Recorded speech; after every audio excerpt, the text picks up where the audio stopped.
if the argument is that... Don't you understand? They were released. Hold on, The whole freaking point is that these people were released. Hold on a second, Joe. You understand, right? Don't get all These people worked were up. here illegally, committed some crime, and then they were released. Joe, don't get all worked up. All I'm asking is... You're arguing that they're not in prison. I'm saying that's right. They were released. They should have been detained by ICE. Hang on a second. With the camera, he would not be dead right now. But that's not what he did. Listen, number one, I don't see him as having. He was standing in the middle of the street with car and directing traffic. Joe, he was not. But listen, what was it about his conduct that you think was illegal? Last year, whenever the fact was, if you give me a minute to Google it over the break, I'll get the answer to the question. The question is when. Because if they were released in the last 6 months, fine. ICE detainers by if they state. were released in the last 10 years, that's a 2025 stat. different This is a 2025 stat. It does matter. It's a 2025 We're gonna listen. We have a whole hour to talk about a lot of this. But doesn't it bother you that 1,360 people were released? Hey everyone, welcome back to the channel. If you have been following what's unfolding over the past few weeks, you already know this movement didn't come out of nowhere.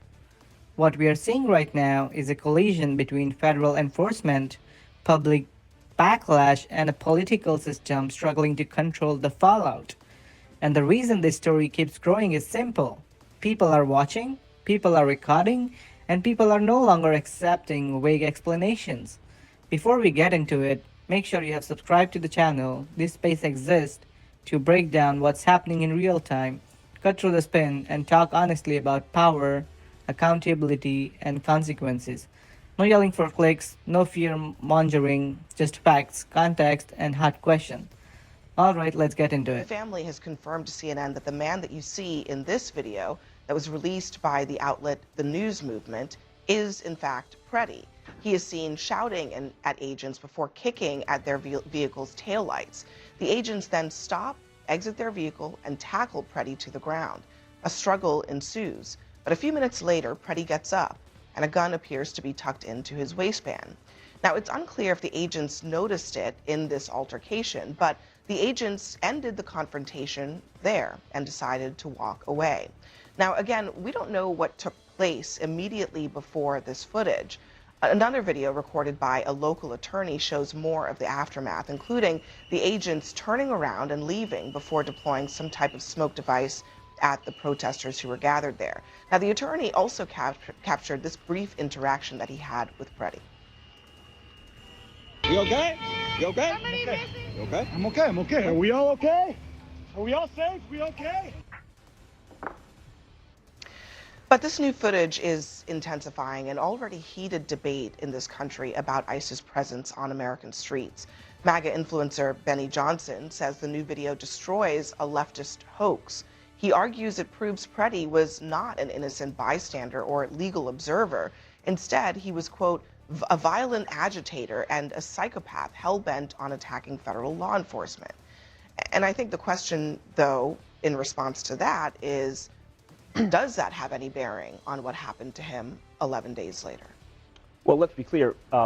Benny Johnson's right. He's a violent psychopath who was hell-bent on attacking federal law enforcement. We just saw that on video. I mean, he clearly spit at the law enforcement officer. He clearly was doing some sort of jujitsu kicks against the vehicle, which, you know, resulted in the vehicle being smashed and broken. And I think I just want to point out... As we see, what stood out immediately in this exchange wasn't just what was said. It was how fast the tone changed.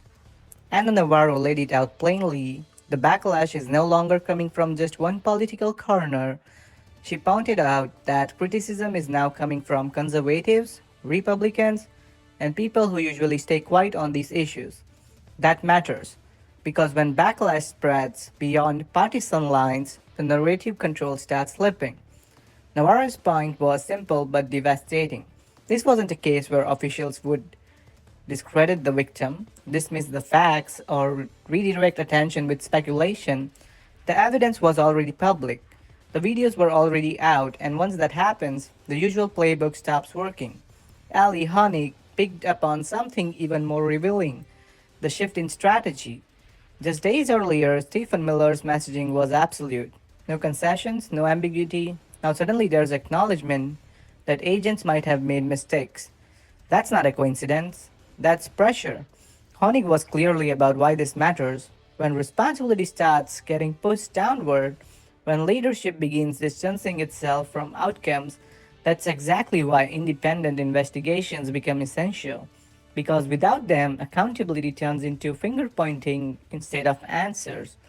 Abby Phillip then asked the question that cut straight through the noise. Are we really supposed to believe that the people writing policy, setting quotas, and directing operations bear less responsibility than individuals carrying those orders out? Jim Schultz's response only reinforced the concern. He confirmed what reporting had already shown, that policy direction and messaging were closely coordinated with the White House, so when messaging changes after the fact, it raises real doubts about whether this is transparency or damage control. And once that shift happens, the story stops being about one incident and starts being about the system that produced it. That's why this movement matters, not because of outrage, but because credibility, once lost, doesn't come back easily. But the media narrative about this guy, that he was the second coming of the Lord and he was just this peaceful guy, that's disproven by that video and Betty Johnson. I think it's outrageous, honestly, that you just called this man a psychopath. You don't know what happened before this incident. We saw him kicking a taillight. The officers respond by looking like they do beat kind of the crap out of him onto the ground. And then what happens 8 days later is completely separate from what happens here. So I think, honestly, with all due respect, calling this man who was killed over the weekend a psychopath just based on that is really, I just think, outrageous and wrong. Look, what we saw. Are you a psychopath too, Nira? Well, then you'd be wrong about that too. And listen, the descriptions we have gotten about Alex Pretty have not been a media narrative. It's been people who interacted with him. It's been people who were his colleagues, who were his patients, who were the children of his patients. Everything we've seen about him is different from this. Protester? Is it He wasn't a peaceful. He was not a peaceful protester in the first video we saw. I think that was wrong. I'm against all violence. I think that's destruction of federal property, and that was wrong. He could have been arrested. Maybe he should have been, and he wouldn't have been killed 11 days later. But let's take the two incidents separate and apart, because they are separate and apart. The first video we saw, Alex Pretty acted wrong. The second video we saw, he was a peaceful observer who never brandished a gun, who did not act like a domestic terrorist, who acted nothing like a psychopath. He was brandishing a phone. Are you allowed to interfere with law enforcement? I'm not saying if he would have stood on the sidewalk with a sign or with a camera. This is where the conversation completely fractured. Joe Borelli leaned into a familiar move, attacking what he called a media narrative. His argument wasn't really about the incident itself, but about framing. He suggested that public sympathy had gone too far, that the person involved had been elevated unfairly, and that earlier video footage somehow invalidated later events. New attendant shut that down immediately for a critical reason. She didn't defend bad behavior. She didn't excuse property damage. Instead, she drew a firm line between two separate movements and that were being deliberately blended together. One incident happened days earlier, another happened later. Treating them as one continuous justification isn't analysis, it's distortion. Tennant's point was basic but essential. You cannot retroactively rewrite the outcome of one event based on unrelated behavior from another day. That's not how fact works, and it's certainly not how accountability works. Anna Navarro reinforced that distinction. She acknowledged what many commentators avoid. The first video showed conduct that was wrong and could have resulted in arrest. That concession matters because it removes the excuse that critics are ignoring inconvenient facts. But then she drew the boundary that Borelli refused to respect. The second incident, she explained, showed something entirely different. No weapon, no aggression, no threat. Just someone observing and recording. And conflating those two movements isn't skepticism. It's narrative manipulation. This is the tactic on display. Blur timelines, merge incidents, and let implication do the work that evidence can't. Once that happens, the debate stops being about what occurred and starts being about whether facts even matter anymore. And that's the real tension in this exchange. Not disagreement, but the refusal to separate truth from convenience. With a camera, he would not be dead right now. But that's not what he did. He Listen, interfered with he law was number one. I don't That's in see the him video. as That is having. in the Well, let me video. ask you- He was standing in the Yeah, middle I of the mean- street with car and directing traffic. Joe, He was not. But listen. What was it about any- his conduct that you think was illegal or whatever it was? I mean, he was standing in the street, so maybe he was jaywalking. In close he was proximity, in recording, contact with a law but enforcement is he allowed to record what law enforcement is doing? Yeah, from a safe distance. You're not Yeah, allowed to okay, actually be... so based on the video that you saw, was he at a safe distance? No. Yes, he was. They Yes, walked I up don't- to him. yeah, I They don't walked think so, up to him. Yeah, so he wasn't a safe the video that I've distance. seen, And he should have complied. he actually was not even the person that they were Again, interacting with at first. Hold on, Joe. I stipulate the point that he shouldn't have died. Listen, I'm just saying, I think to Anna's point, we have to take incident by incident, one thing and another thing. The incident where he actually lost his life, it's a real question. Was he doing something that was illegal? And it's not clear that he was. In fact, the federal agents there were not even after him. They were after the woman who was also there. And when he stepped in front of her to help her up, that's when he interacted with law enforcement for the first time. So let me just say here, I just kind of in response to you, this is what another perspective is from a conservative perspective.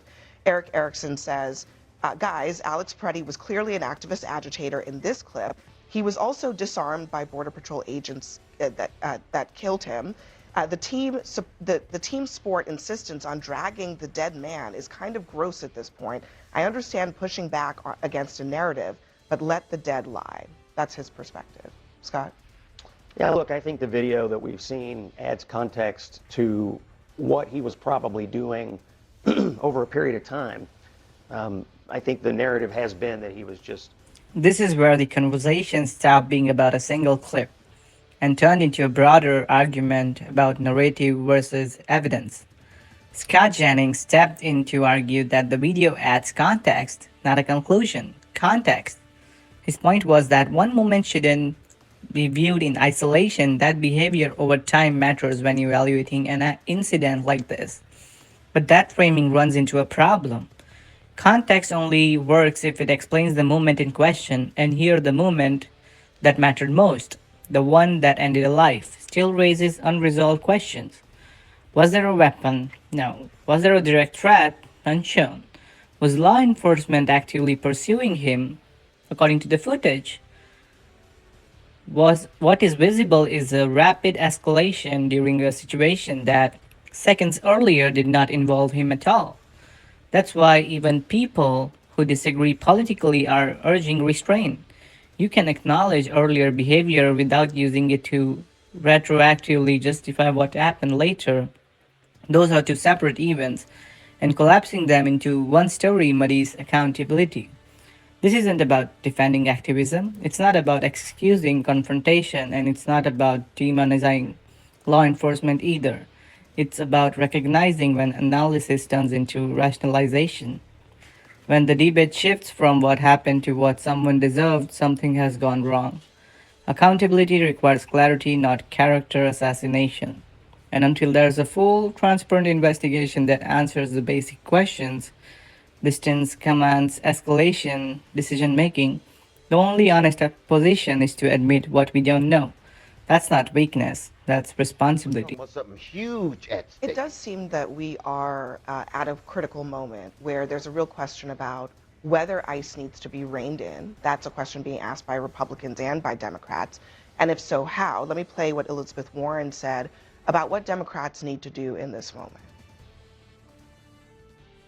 Democrats are ready to rein in this rogue agency, but we need Republicans in Congress to stop this violence as well.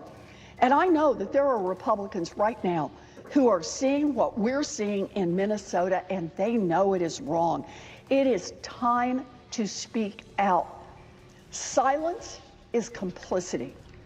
Grow a spine, show some backbone. Being disturbed doesn't change anything. Some Republicans are speaking out, whether it's Tom Tillis or that candidate who was running for governor in Minnesota who dropped out of the race over this issue, to the top appropriator in the House who's basically saying, yeah, we do need to reset the situation. Is that right? is that the right place to be right at this moment? I mean, do we need to rethink what ICE is really doing in the streets of America? Well, clearly, the president thinks there needs to be some recalibration, right? He replaced the leadership in Minnesota with Tom Homan, a change of sort of the direction at the top. You saw him pull back and ask for these DHS agents to be investigated. Ultimately, though, the president's goal, and I think Tom Homan's mission, is to get compliance in the jails, in the system, in the prison system in Minnesota. Right? This is not a crisis of anything but a crisis of cooperation, where for the most part you have other states where the number of ICE detainees is 10, 11, 12 times higher than in Minnesota, where there is zero incident. Texas, more than 10 times more ICE detainers in Texas, yet zero incidents. No one's getting shot. There are 200 undocumented immigrants, non-citizens, in Minnesota prisons. Is that what you're talking about? Now here we see where the conversation widens beyond one incident and turns into a big question. The host framed it clearly. This isn't just Democrats raising concerns anymore. Republicans are now asking whether federal enforcement on city streets needs limits, and whether the current approach has crossed the line. A clip was played arguing that silence from lawmakers equals consent, and that consent alone isn't enough without action. The point wasn't ideological, it was structural. If an agency is operating in a way that alarms people across parties, something is broken. The response from the other side focused on recalibration rather than rejection. The argument was that leadership changes and internal reviews signal acknowledgement that adjustments are needed, not abandonment of enforcement, but a reset in how it's carried out. The emphasis shifted to cooperation within existing systems, especially prisons and jails, rather than street-level encounters. The comparison to other states was intentional in places where enforcement is more centralized and coordinated through detention systems. The claim is that outcomes are more controlled and less volatile. But that comparison raises its own questions. If one state experiences repeated flashpoints while others do not, is the issue cooperation, or is it how policy is executed on the ground? Is it volume, or is it method? That's the unresolved tension here. No one at the table argued that laws shouldn't be enforced. No one argued that oversight equals abandonment. And no one denied that mistakes have consequences. What's being debated now is whether enforcement strategies are producing stability or generating the very chaos they claim to prevent. And once that question enters the mainstream, it doesn't belong to one party anymore. It becomes a governance issue. ICE detainer means as they were Over arrested, the course of what period of time? over the past Joe? year, I guess. I don't know. I mean, don't you think that's relevant information? It's working in Texas. In 1,300. Texas, Hold again, on. in Texas, they got I'm 17,696. just concerned about the factual information here. You're talking about a list of 1,300 people. There are only 200 non-citizens in the prisons. The Hennepin County Jail, which doesn't cooperate with ICE, has a max capacity of about 600 people. So where are these 1,300 people? How long has it been since they've been in some form of prison? And what exactly do you want the Governor Walz to do about it? I'm more familiar with here in New York, just being a New Yorker. Rikers Island has about 3,000 people at any one time. I'm talking about Minnesota. In the course of a year, what do you 20, want 30, the governor 40,000 to people do? go through a Do jail. you want the governor to prison and go a jail door are two to different door things. A and prison is pick where up people people are who had committed crimes years ago? Now, let's Yeah, understand, I'm just though, saying- that there's a I'm difference just saying, between let's not- state prisons and, Yeah, that's my and the point. county jails. Yes, Okay, but I think my point is, here's my point, real quick. This is important. You can't throw out that number and say, there are 1,300 people that are in prisons and they won't let them have it. That's actually not true at all. There are 1,300 people who were so at who one are point detained by the police departments in Minnesota. At what point? At some point, I forget when the statistics could have were. been At one 10 point years last year. ago, could have been 20 years ago. At what Let's go to my point statistic. does In Texas, fact matter, Joe? in this year, 17,696 people who are in police custody at one point were transferred to ICE. Listen, the state of Texas, the I've heard localities of this Texas talking point honored I've the heard ICE this talking detainers, point a lot, and 17,000 but people I were want to detained know- without incident. Hold on, I just want to know. Without incident. Of the people with detainers, are they currently in? This is where the conversation hits a wall, not politically but factually. One side begins citing large numbers to argue that cooperation failures are fueling the crisis, but almost immediately the host presses pause and asks the question that matters most: over what period of time? Because numbers without context aren't clarity, they're nice. As the exchange continues, it becomes clear that the figures being referenced don't line up with the actual population currently in custody. Minnesota simply doesn't have the prison or jail capacity to support the claim being made. That's not opinion, that's math. The follow up questions sharpen the point where Philip asks, where are these individuals now? Are they currently incarcerated? Were they detained recently or years ago? And most importantly, what action is being demanded today from state leadership? The comparison to Texas is introduced, but it opens another problem. Texas is a different system, a different scale, and a different legal structure. Referencing thousands of transfers that doesn't answer the core question about Minnesota's present reality. So the discussion circles back to the fundamental issue. Are we talking about people currently in the state custody or historical arrest stretched into a present day argument? Because if the people being referenced are no longer detained, no longer incarcerated, or were processed years ago, then invoking them now doesn't justify aggressive street level enforcement today. The tension in the exchange isn't ideological, it's evidentiary. And that's where the movement lands. Before demanding sweeping action, the facts have to match the claim, otherwise, the argument collapses under its own weight. Currently in custody of the state? At some point, these 13,000, Because that would 1,300 be people super say important were if the argument is but that. don't you understand? They were released. The whole okay, but freaking can I- point is that these hold people on, were released. hold on a second, Joe. You Don't understand, get right? don't These get all people worked were up. here illegally, Joe, committed some don't get crime, all- and then they were released. Joe, don't That's get why all they're worked- not in don't prison. get all I'm not worked getting up. worked All up. I'm asking You're arguing is that they're not in prison. I'm if saying that's you- right. They were released. Joe, They should have been detained by ICE. Hang on a second. Hang on a second.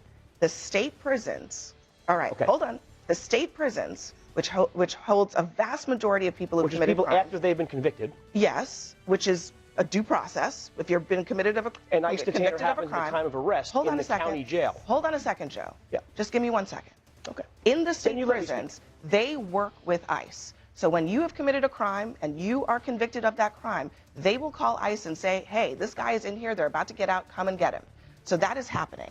The question I'm asking you is that if you are arguing that the rationale for this show of force is because the state is not cooperating with getting people who are in prison into the hands of ICE, you have to actually prove that those people are in custody. And you can't do that. And I neither can. can the Trump administration, because many of them, most of them, are not actually in custody. And Do I they would just- have to do the is it my very turn then? same Is it my- thing that I they are get to doing respond, right? After right the- now. You They gave- would have to go out and conduct targeted raids. And if they were to do that, no one would be complaining You gave about that. an So, incredible yes, speech continue. about prison, right? We're talking about jails, people who are detained I by am police. also talking about jails. You said 300 Joe. people are in prison. That There are means they're convicted. 600. There's the maximum capacity My point to you in is, Hennepin do I get County a chance? So of there's 600 people. Where are all the people coming from? 1,361 people were issued ICE detainers in Minnesota and then were released When? by over the Joe. past year, whenever the fact was. If you give me No, a minute you to have to Google it over actually the break, have I'll the get answer the answer. to the question. The question is when. Because if they were released in the last 6 months, fine. ICE detainers by if they state. were This is- released this in the is a- last 10 years, this is that's a a 2025 completely stat. different This is a story. 2025 stat. It does matter. It's a 2025 We're going stat. to listen. We have a whole hour to talk about a lot of this But doesn't stuff. it so I'm bother gonna- you that Joe, 1,360 just give me 1 people second. were released who have ICE Depends on when detainers? they Joe, are. listen, That's it her really point. depends on when they This were is where the exchange finally lands, not in ideology but on precision. The entire argument hinges on one missing detail: when. Because whether someone was released last month or 10 years ago fundamentally changes the justification for what's happening now. And without that clarity, broad claims collapse under scrutiny. What becomes clear in this moment is simple. Before anyone can argue that extreme measures are necessary, they have to demonstrate that the underlying facts actually support that conclusion. Otherwise, you're not talking about enforcement, you're talking about assumptions. And that's why this movement matters. Not because anyone won the argument, but because the questions being asked exposed how much of this debate is driven by incomplete information instead of hard timelines. That's where accountability lives. In the details, in the dates, in the proof. And that's where we'll keep this conversation. If you're still here, you already understand why these moments matters. If you're new, this is what we do. We slow things down, cut through the noise, and focus on what can actually be proven. Make sure you subscribe because we break down the biggest media movements without a spin, without fear, and without letting bad arguments slide. More coming soon. See you guys again.